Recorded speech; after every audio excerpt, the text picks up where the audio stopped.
studio overlooking Caesars here in fabulous Las Vegas, Nevada. Ladies and gentlemen, this is Bet. He's Tyler Foljam. I'm Joe Fortenbaugh. Thank you for joining us once again on a big Monday. Many things to get to on today's program. But first, for many of you who are watching this fine program on ESPN's Facebook channel or Twitter channel or the ESPN app, first and foremost, thank you very much. Second of all, an update.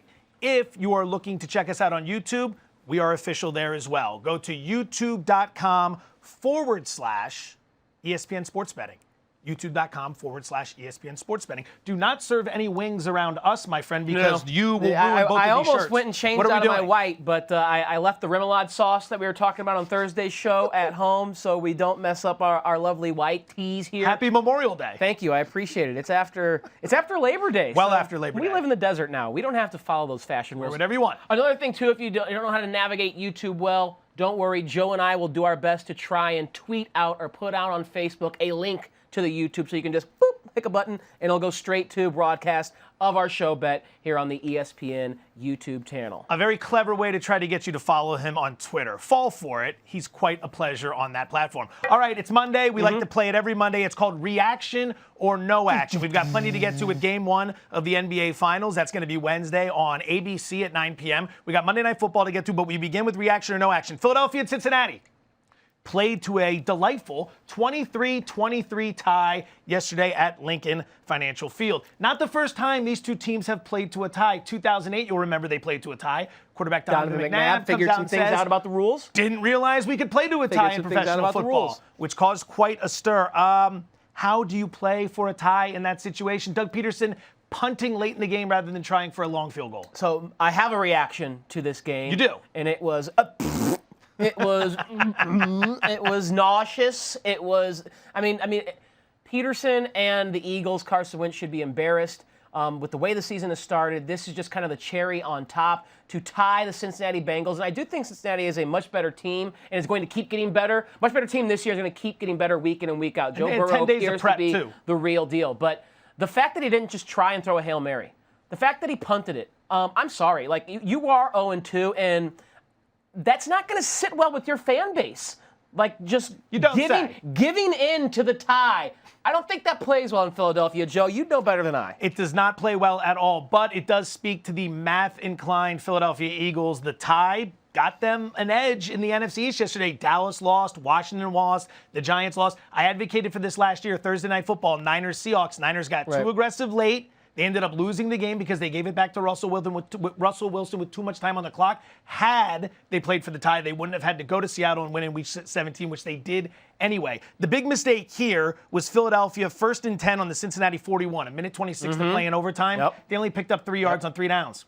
If you're playing for a field goal, you got to pick up a few yards here and there. You got to get closer. And it's one thing to play for a field goal if you're playing for a field goal from the 21-yard line or the 11-yard line. You're at the 41-yard line and you're playing for a field goal. That's not a high percentage field goal kick. So there's no guarantee that trot out and try and make a 56, 57-yarder there that's going to go through. So just gross mismanagement by Doug Peterson and that offense at the end of the game, and a gross mismanagement of the first 3 weeks of the season, frankly, by Philadelphia. Not a good day if you were a bird. The Eagles tied, the Cardinals lost, the pigeons on my roof got run. Hired pigeon people. They came out, they took care of the pigeons. They're gone. No more living underneath my solar panels. What kind of offensive scheme did you have against those pigeons? BB guns or money? Hire someone to come solve the problem for you. And the Falcons do it again. A 26-10 lead in the fourth quarter. They blow it again. Get this.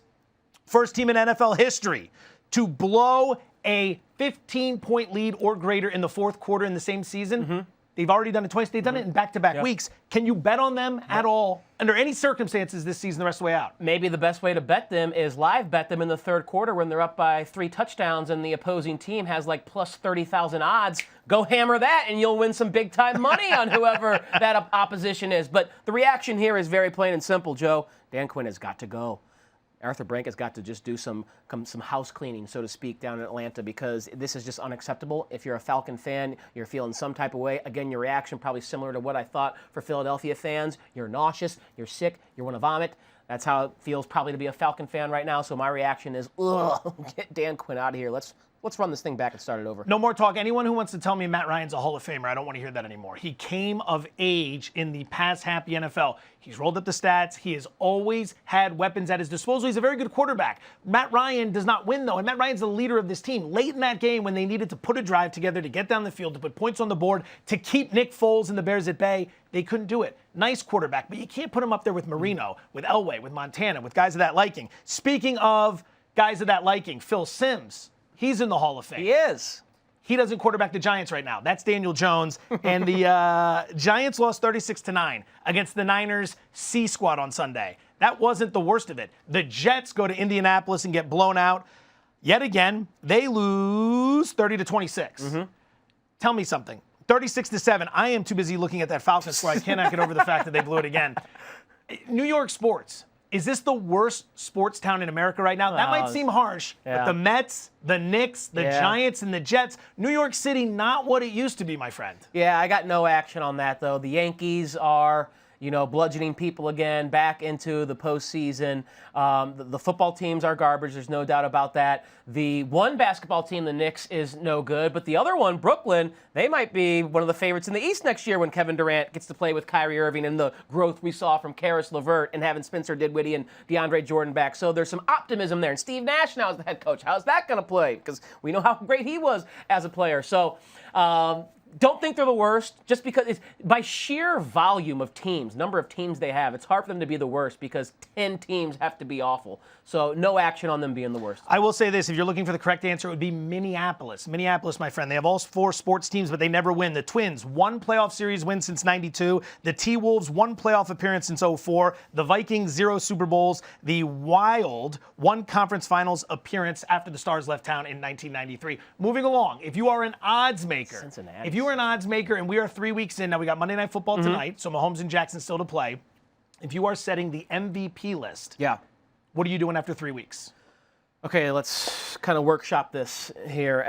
You need to reverse engineer it, you do it. If you need to forward engineer it, you do it. Russell Wilson is number 1. Wilson, I have heard of him. Aaron Rodgers is number 2. Very on that good list. quarterback. I have to put Josh Allen, number 3 on that list through The pride 3 weeks. of Wyoming. Lamar Jackson would be number 4, and then Patty Mahomes would be number 5. Not a fan of non-quarterbacks, I see. Well, it's a quarterback award. Listen, I wish the narrative could change. I wish that it would be different. But if I'm being honest about how to handicap it properly, you got to put 5 quarterbacks up there because right now we don't have anyone on pace for 30 sacks or 2,000 receiving yards or 2,000 rushing yards. How do you not put Allen ahead of Aaron Rodgers out of curiosity? Statistically, he's been better. Rodgers has been great. Allen's been that good.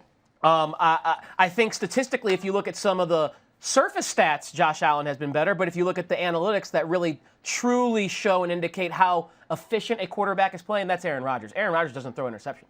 Aaron Rodgers is a more accurate passer, and we have numbers. Pro Football Focus will throw this. Will show this to you. Football Outsiders will give you analytics and data that show this. Has Josh Allen been great this year? Objectively, absolutely yes. And he's gotten way better with his accuracy and lowering his turnover-worthy throws and mistakes. But he still had the fumble against the Rams. He still threw an interception against the Rams.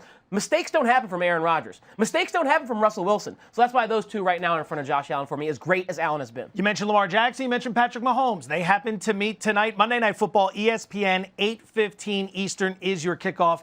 We've been looking forward to this one. We're going to have a game pick for you, props for you, all that's coming up in the show. I want to start with this, though. From a passing perspective, who's going to throw for more yards tonight? I'm going to fire a few questions your way. Yeah, I think that's going to be Patrick Mahomes.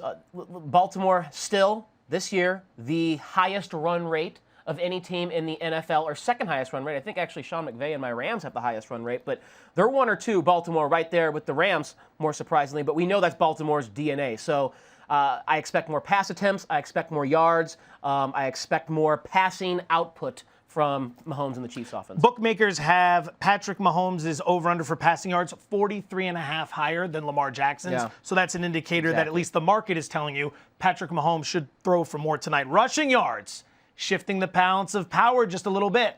Lamar Jackson or Patrick Mahomes? He can scramble now. Patrick Mahomes can scramble, but I'm going to say rushing yards. Clearly, again, a big advantage here for Lamar Jackson, someone who gets design plays called for him 4 to 5, 6 times a game. This is a guy who averages in his career 60 rushing yards per game. I believe that number for Patrick Mahomes is 16.8 rushing yards per game. So very clearly, very easily, I think the passing efficiency and output Mahomes side, the rushing output and efficiency on Jackson's side. Lamar has already run the ball 23 times through 2 games this season, and they have been comfortably in front both times. Mahomes will scramble, but again, the bookmakers set the market. Jackson's rushing yards prop 42 yards higher than Mahomes. Another So little the market's telling you as well. nugget, if you're so inclined to think Mahomes throws for more passing yards. In his career, he averages 312 yards on the road versus 287 at home. Look at you, So with the splits, like it's sometimes, baseball. I imagine that's because they're up by so much at home. They're running the rock more in the second half. Closer game scripts on the road in the third and fourth quarter. Mahomes chucking that rock. More touchdown passes tonight. Both are set at 1.5. A little bit more juice for Mahomes, minus 200 versus Jackson, minus 150.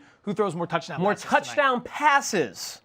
That's the key word. Not to be confused with touchdown runs. Because that's something that I'm considering here, Joseph. More touchdown passes, again, I'll yield to Patrick Mahomes. But I think if you ask me who's going to have more total touchdowns in this game, I would say Lamar Jackson, because I think Lamar can give you 1 or 2 on the ground, even though they have a stable of backs that can be used inside the red zone, inside the 5 or 10. But we know Jackson, his touchdown equity is split more between throwing the rock and rushing the rock. Whereas if you're getting touchdowns from Mahomes, more than likely that equity is filtered to the side of him throwing it to one of his teammates, whether it's Kelsey, Watkins, or Hill. The show is called Bet. The people want to bet. Give them a prop. Okay, I'm going to run with this prop in this game. Lamar Jackson, under 31.5 pass attempts. Under 31.5 pass attempts. He has not yet eclipsed 25 pass attempts in any game this season. Again, Baltimore has one of the highest rush rates in the NFL. As a matter of fact, I was correct at 54.5%. They have the highest run rate in the entire NFL. I think that is what they're leaning on as their DNA, as their style yet again to maximize the talents they have on that offensive side of the ball. Now that the running back room is 3 deep, guys they can trot out there and give 7, 8, 9, 10 carries, fresh legs. Lamar has weapons to throw to. Hollywood Brown, Mark Andrews, but only break that glass in case of emergency. They will try and control the ball, run the rock. So under 31.5 pass attempts for Lamar Jackson. I like that bet. You made a similar bet like that, a Lamar under on Daily Wager Yes, a week or 2 ago, and it ended up cashing if I'm not correct. That was week 1, I believe, against the Cleveland Browns. Very nicely done. Who would have thought you don't need to throw 40 times against the Browns? Who would have thought? I don't know. Such a thing is crazy. I'm playing into the same wheelhouse that you are. Patrick Mahomes under 41.5 passing attempts tonight. So same prop, 41.5 passing attempts from Mahomes. 38 career starts. He's thrown 42 or more passes just 8 times. So this is not the type of thing he does on a regular basis. Last year in week 3 when they got together, it was a shootout, only 37 passing attempts. Now those are just surface numbers. You can't lead too much into that. But last week, only 1 of 8 games that we've seen over the last couple years in which he has gone out there and thrown 42 or more times. That came in overtime against the Chargers. Ravens want to run the ball. They want to control the clock. They want to grind the clock. Shrink the game. Keep Mahomes off the field. I don't see him throwing 42 pass attempts tonight. I'm going under 41.5. Let's switch to the NBA. Game 1 of the NBA Finals, Wednesday night, ABC, 9 p.m. Eastern. We're going to play a little game before we get to the picks. You, my friend, have been kept in the dark on this. What the hell is that? am playing the role of Bob Barker. Where'd you find that? Well, I have my sources. I have been keeping this tucked away very quietly, very secretly. This is called What Team Did LeBron Play On? You are about to face 5 questions. You have to tell me where in the world was LeBron James when these facts I gave you happened. Are you ready? What's at stake here? Do I win a new car? Am I going to get... How about a roulette chip? A roulette chip. One roulette chip on the table. You owe me that one from Thursday night. Go Miami Dolphins. Question number 1, Mr. Fulgham. With this team, LeBron James won 13 straight postseason games, which at the time tied the Lakers for the longest playoff win streak of all time. Where in the world is LeBron James? One would think that'd be with his super team in Miami, but I actually think it was his second go-around with the Cleveland Cavaliers in 16 or 17. I'm going to say Cavs. 16 or 17! Look at this. Look at this. He's on fire, ladies and gentlemen. That's 1. Congratulations. Toyota Prius Question number 2. For his entire career, LeBron has only 1 outright playoff win as a double-digit underdog. Who was he playing for at the time? I would say that would be the Cleveland Cavaliers. His first time around. Maybe against the you don't even need the year, my friend. Pistons. You did it again. Was it you did it again. Detroit Pistons? It was. Game 5, 26 Eastern Conference semifinals. Upset the Pistons as an 11-point underdog. Look at you. Look at you. Question number 3. Which LeBron team had the best against the spread cover percentage in a single postseason? I am going to guess that was a Miami team. If it's not a Miami team, it was, again, the second time around in Cleveland. But I'm going to go Miami, let's say 13. Miami 13 squad. Oh, 12! You get it right. That was a 12. You don't need the years. No one told you needed the years. Okay, Those are fair. bonus points. You did get it right. Watch out, Link. That's a terrible pass. That's a nice grab. You are 3 for 3. Question number 4. 142 points is the most points any LeBron team has ever scored in a single game. Which team was LeBron playing for when that happened? I want to say that was the second go-around with the Cavaliers again, where they blew someone out in the postseason. Him and Kyrie went crazy. 142. Oh, no! Unfortunately, it was the Los Angeles Lakers. If this were Plinko, you would not be getting a chip. In this game, you will not be getting a roulette chip. 5th question, Okay. final question. 4 out of Which 5, baby. LeBron team was favored in the most consecutive games in a row? Most consecutive games in a row is the favorite. Which LeBron team? All right, I'm going to say, since it was not even plugged in. the narrative, his strongest team, I'm going to go with the Miami Heat squad from 2014. Look at Okay. you. Look at I should have you, known my the fourth was friend. gonna be the Another Lakers roulette because we chip never saw. here at the fabulous Link Studios overlooking Caesar's Palace. You just went 4 for 5. That's a B. That's going to get you Do the you degree. That's think going if to get we you a nice sent job. that to LeBron, he would be Get it outta impressed here. or nonplussed with Very my well LeBron? impressed, Okay. especially since you were out there nailing. Thank you. I might just do the rest I of like the show like this Fortenbaugh type. What does he want? Mike. All right, moving on to the game itself, my friend. Yeah, this is going to be a good one. Lakers are a minus 400 favorite coming into the series, despite the fact that the Heat have been steamrolling Yes. everybody. What are they now, like 13-2? 12-3 straight up 13-3? and 12-3 ATS. Incredible. No respect. The Lakers are a minus 400 favorite, Heat plus 320. Game 1, we've got all that. We're not going to get to that. We're going to get to that on Wednesday's show. This price right here, minus 400. Do you agree? No, it's too much. It's too much? That's not enough respect for the Miami It's Heat. too much. I think it's already been bet down in some markets at some shops because I think smart people realize that even though the Miami Heat are a 5 seed, even though LeBron and the Lakers will have the 2 best players on the floor, this Heat team is for real. 12-3 in this postseason. The same record as LeBron's Lakers, who gentlemen swept all 3 other opponents. But we have a Miami Heat team that swept Indy, that took care of the Boston Celtics in 2 games, and gentlemen swept the best team in the NBA this season by record, the Milwaukee Bucks, and the MVP Giannis Antetokounmpo. So the fact that they were 12-3 against the spread shows me that they are consistently beating expectation. And if the expectation is for them to get blown out in 5 or 6 games, if that's what the way the market has looked at it by making them the Heat plus 320 underdogs or the Lakers minus 400 or 440 favorites, that's again not a high enough expectation. I actually am going to maybe do a little emotional hedge here as a LeBron guy, since I proved it to you there. The emotional hedge. What is an emotional hedge? An emotional hedge is where you give yourself 2 favorable outcomes, okay? So as a LeBron fan, if I bet on the Miami Heat to win the series, as a person, as myself who likes to make some money, I win the bet. That's a favorable outcome. But emotionally, you are But emotionally, I'm sad. distraught. Distraught, but that's okay. Devastated. It's easy to get over emotional distraughtness if you have a few extra bucks in your bank account. But if LeBron wins, even though I lost the money, emotionally I'm happy that my guy got his 4th ring. Okay, so let me ask you this. I want to know what you think is going to happen in this series outside of the emotional bet in just a moment. Okay. Anthony Davis, LeBron James. Let's go LeBron James, Anthony Davis. Right. If those are the 2 best players in this series, who are the next 3 or 4? The basic point I'm getting at is how many of the next 3 or 4 are The Miami? next 5 are Miami Heat The players. next to me. 5. The next 5 are Miami Heat players. Jimmy Butler? Bam, Dragic, Here it is right here. Look at Hero, this. and Crowder. Boom. I happen to agree with you. We didn't even discuss this before the show. We came up with the same thing. And then you get to Dwight Howard, and this was crazy. Dwight Howard's the 3rd best player on this Lakers team. How crazy is that? Dwight Howard and Rajon Rondo are number 3 and 4 on this Lakers Dwight team. Howard, huh? That's an Maybe you could throw Alex Caruso in there as well because of his impact defensively and the energy that he gives. But I think you get 1 and 2 with the Lakers, and the next 5 are Heat players. Tyler Hero is an incredible pick because considering the fact that he's 20 years old, he averaged, 13 points in 27 minutes per game this season, but he's been such a stud in the playoffs. 37-point How can you outburst. turn him down with what he's been doing as right of late? now he is a better player than Danny Green, Kentavious Caldwell-Pope, those other guys that will be the secondary pieces, so to speak. Give me a pick for the LA series, Lakers. not for game 1. The series. Emotional hedge. Who's the team and in how many games? Heat and 7.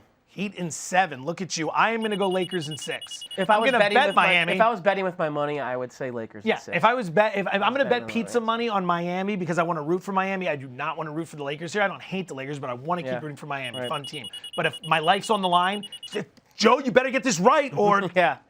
If life was Lakers on the in line, 6. I would say Lakers in 6, but I'm going to emotionally hedge so I can win some money or have a favorable emotional outcome if I lose that money. So Heat in 7. Monday Night Football. ESPN kickoff at 8:15 Eastern. It's Baltimore Ravens laying 3.5 against Kansas City Chiefs with the total sitting around 55. Look ahead line had this as Baltimore minus 2.5, now up to 3.5. So we've seen some Baltimore money, and no surprise, we have seen some over money here as well. If you go ahead and switch these quarterbacks, which quarterback's going to have a more favorable outcome in the other operation? So if Patrick Let's put it Mahomes like this. is the Baltimore Ravens. Let me rephrase for you. If it was the Chiefs defense versus Jackson, which it will be obviously, and the Ravens defense versus Mahomes, which defense has a better chance to neutralize the quarterback in this game? I see what you're saying.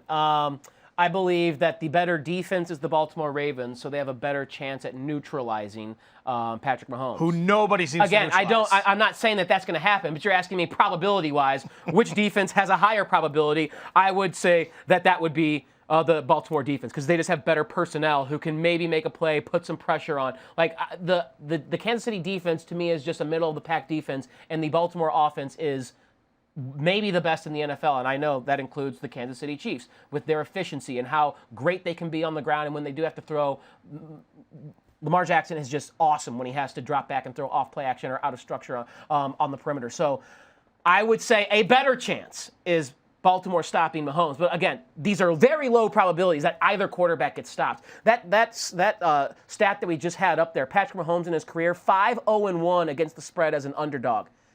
I'll admit to you, Joe, until this very moment in time, 20 minutes into our Monday bet presentation, I was thinking Baltimore. I'm going to lay the wood with Baltimore. They're my Super Bowl pick. That's what I'm going to do. Not going to do it anymore. I just saw a stat up there, a graphic that we showed that has me thinking, why would you bet against Mahomes? Mahomes is an underdog. What does he need to prove to you? The guy's come back in like 5 straight games with a 10-plus point deficit. Bold predictions. That's what I want from you right now. Bold predictions. We're talking game lines, and we're going to go ahead and we're going to get back to the game. We're going to pick the game, side total, whatever you've got as your bet. I want something tonight that no one's expecting. Okay.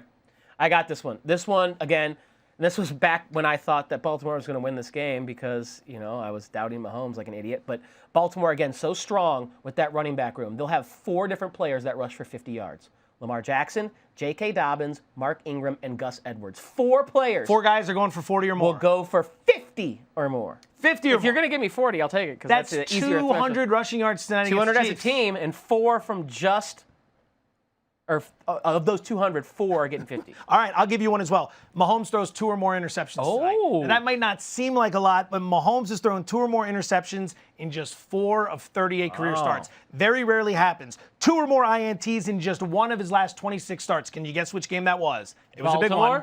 Close. It was the Niners in the Super Bowl. Okay. The Niners play a similar style to what the Ravens do. They can generate pressure with their front 4.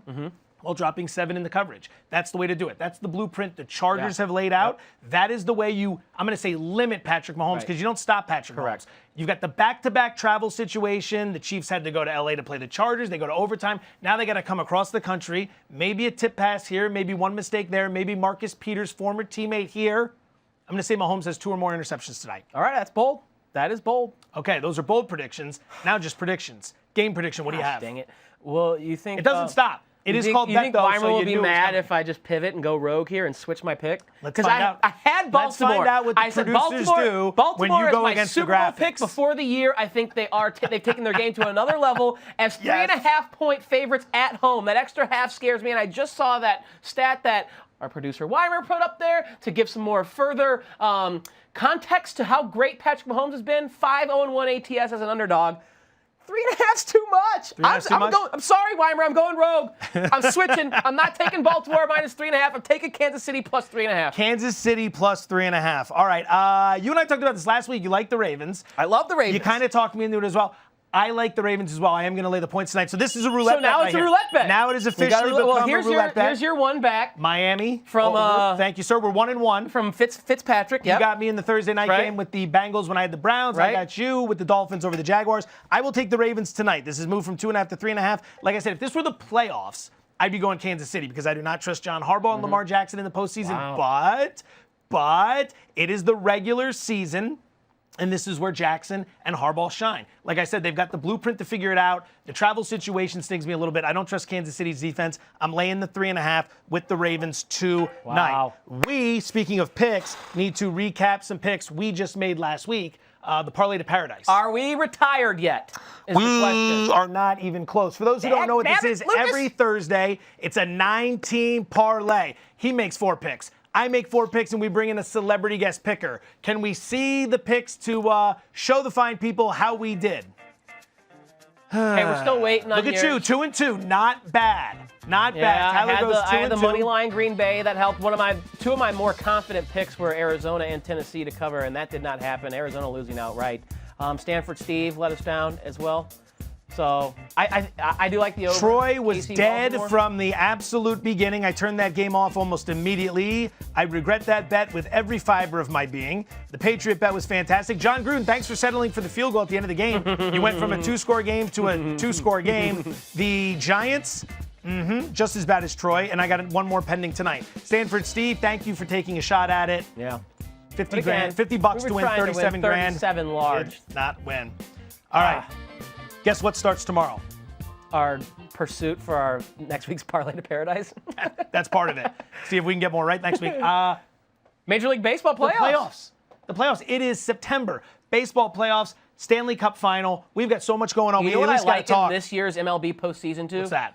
The Royal All the Rumble. teams? It's the Royal Rumble. It's a Royal Rumble, every Battle single Royale. wrestler in the majors is in this playoff, is in this tournament. Give me picks for the World Series. We'll get into more individual game stuff. Okay. I want you to go National League, and then I want you to go American Hard League. to bet against the LA Dodgers. I mean, they had like a 136 run differential, like It was a 717 insane. win percentage in 60 games. They can mash, they can pitch. So out of the National League, I'm going chalk, I'm going favorite, I'm going LA Dodgers. The Dodgers. Look at you, just out on that limb. Who will they meet in the American League or from the American League? How about the Chicago White Sox? Now we're talking. A team that lost, 8 straight to close the regular season, but before that, they were first place in the AL Central, and I think I'm getting some good value on them to come out of the American League because of the way they finished the regular season. You got to be able to mash, and few teams can mash. Got to score some runs the to win White games. Sox can mash, so I see them rebounding behind Giolito and Keuchel leading that rotation. And I think they come out of the American League. White Sox Dodgers is my fall match. White Sox Dodgers, Chicago versus LA.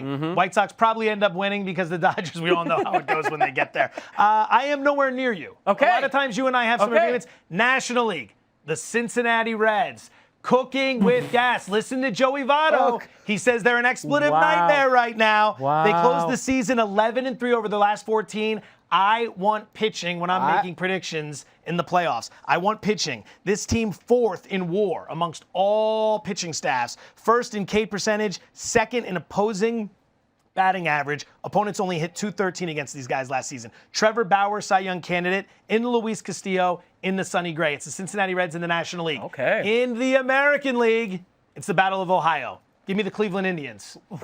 So you're all about pitching. Ohio's a swing state. You have selected. I don't care about hitting. I don't need to score any runs. I don't want a single run. I'm just going to prevent 2-1, runs. It's going to be the Indians.